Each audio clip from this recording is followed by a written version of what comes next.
राम राम, क्या हाल चाल है भाई सबके। आज मैं आप लोगों को फिर एक छोटी सी कहानी सुना रहा हूँ। और ये कहानी है जिंदगी और मौत के बीच के छोटे से फासले की। हाँ, ये अलग बात है कि जीवन के सफर में आखिर में जीती तो मौत ही है, लेकिन सफर कायदे से जिंदगी का है।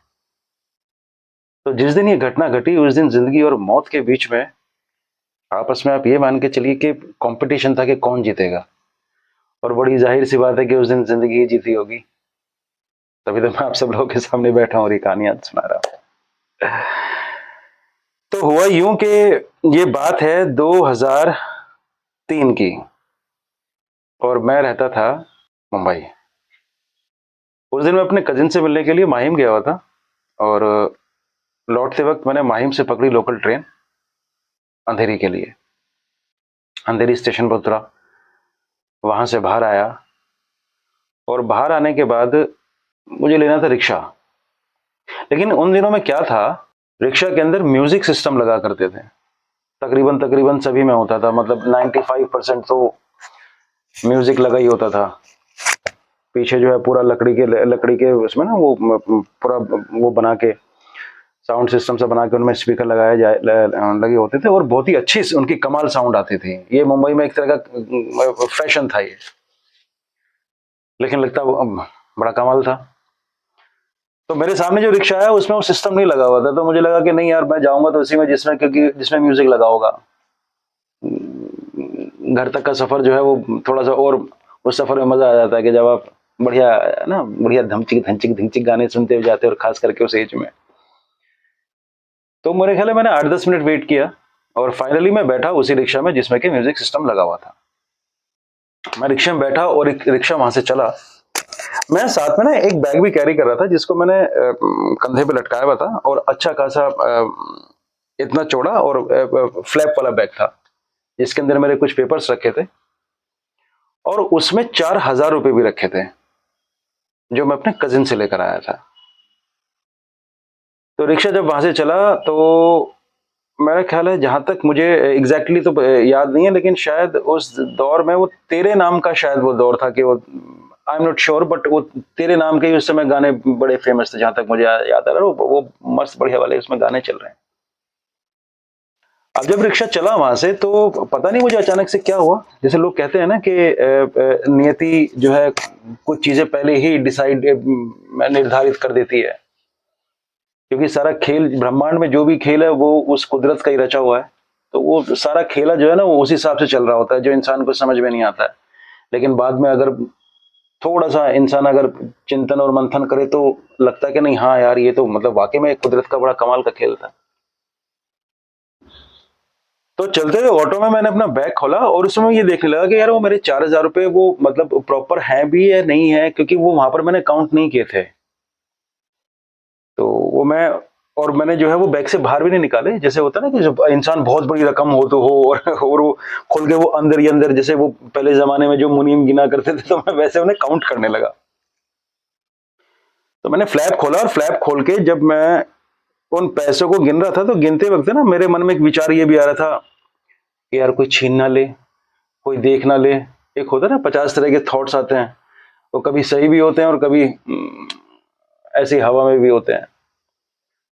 तो मैं उन जब पैसे को गिन रहा हूँ, तो मैं थोड़ा देख भी रहा हूँ कि यार कोई मतलब है ना, तो बाहर भी थोड़ी सी मेरी नजर है चलते हुए रिक्शा में।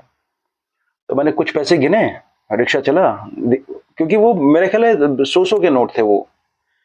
तो अब 100 के नोट थे, तो 40 नोट हो गए, तो 40 नोट को गिनने में टाइम भी जाएगा। और अगर आपके पास 40 नोट हो, उनमें से अगर मान के चलो अनफॉर्चुनेटली किसी वजह से अगर 100, 200, 300 रुपए भी अगर कम भी है, एक दो नोट कम भी है, तो यार बड़ा मतलब बड़ी तकलीफ होती है, बड़ा बड़ा दुख होता है। और 2003 के आसपास तो फिर 4,000 रुपए, हालांकि आज भी 4,000 रुपए 4,000 रुपए ही हैं यार।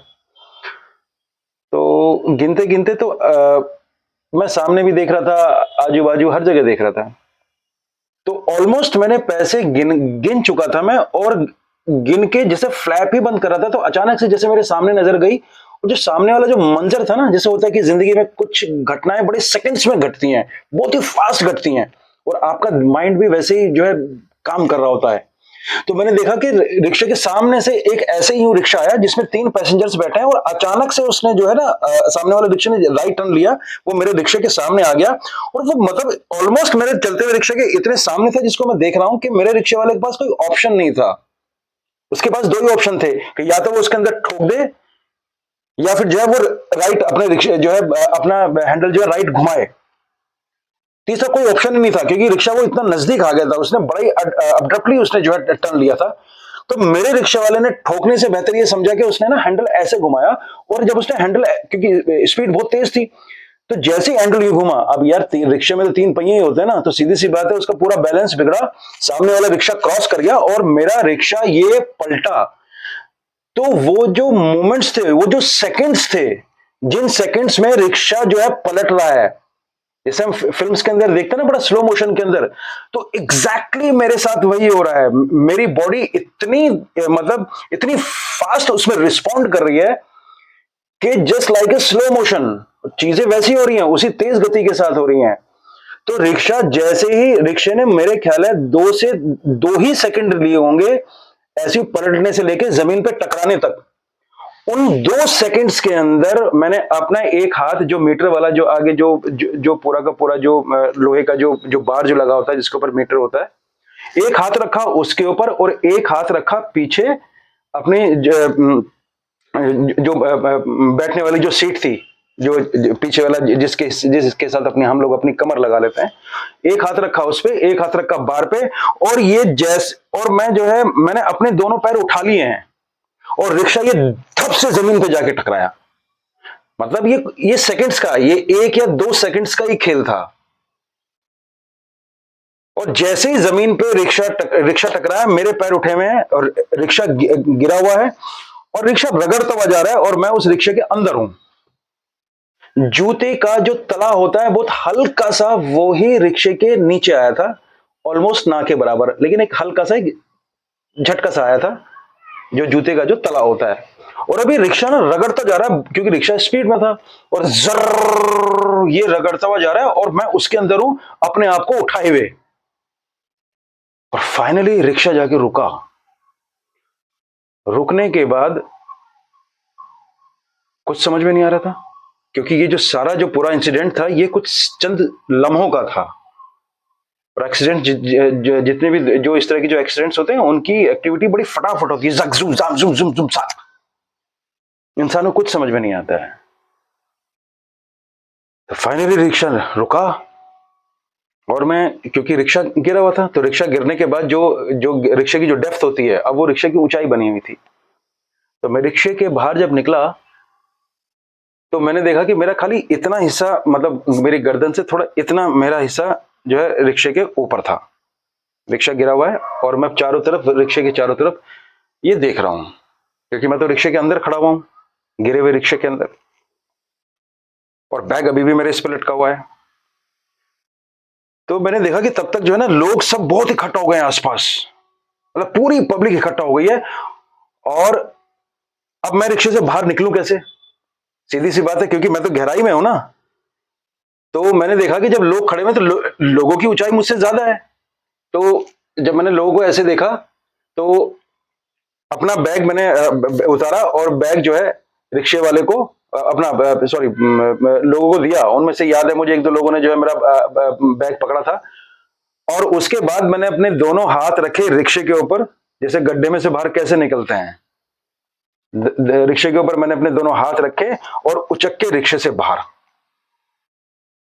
जिस भाई ने मेरा बैग लिया था उसने मेरा बैग वो वापस किया, मैंने फिर अपना वो बैग को कंधे पे लटकाया, और अब मैंने देखा उस रिक्शे वाले को। उस रिक्शे वाले का पूरा ये सर, यहां से वो बेहोश था, पूरा ये सर फट गया था उसका, ये पूरा हाथ फट गया था, और ये पूरा मतलब वो लहूलुहान था। बहुत ही सीरियस उसकी कंडीशन थी। तब तक जो है भीड़ का पूरा जमावड़ा इकट्ठा हो गया था वहां पे, भयंकर भीड़। मैं वहां से उस भीड़ में से बाहर निकला, और बाहर निकलने के बाद तब तक जो है उसको जो है मैं देख रहा था कि वो रिक्शे वाले भी आ गए थे, वो सारी चीजें, और वो कि उसको हॉस्पिटल ये दिस एंड दैट सारी चीजें, क्योंकि मतलब हुजूम इकट्ठा था। तो उस भीड़ से बाहर निकला, और निकलने के बाद मैंने थोड़ी लंबी सी सांस ली, और मैं वॉक, क्योंकि वहां से घर बहुत ज्यादा दूर नहीं था, मेरा ख्याल है एक आधा पौना किलोमीटर के आसपास रहा होगा।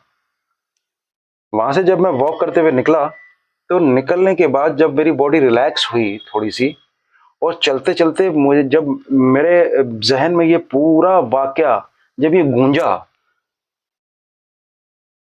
तो सब वाकई में समझ में नहीं आया कि ये जीवन में हुआ क्या है। बस एक ही बात समझ में आई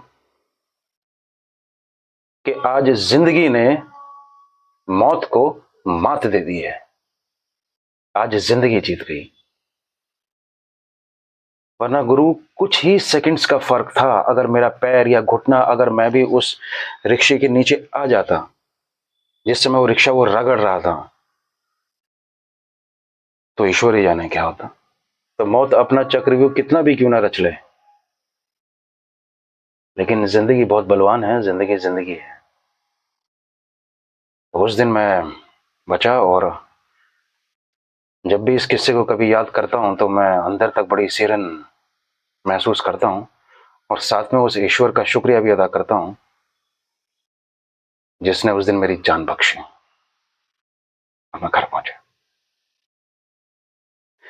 तो बताइएगा कि ये मेरी जिंदगी का किस्सा कैसा लगा आपको, जिंदगी और मौत के बीच का जो कुछ सेकंड्स का, कुछ लम्हों का जो फासला था। बाकी आज इसी किस्से के साथ अपने ब्लॉग की समाप्ति करता हूं। राम राम, राम राम, राम राम। जय हो वीर बजरंगी की, जय हो।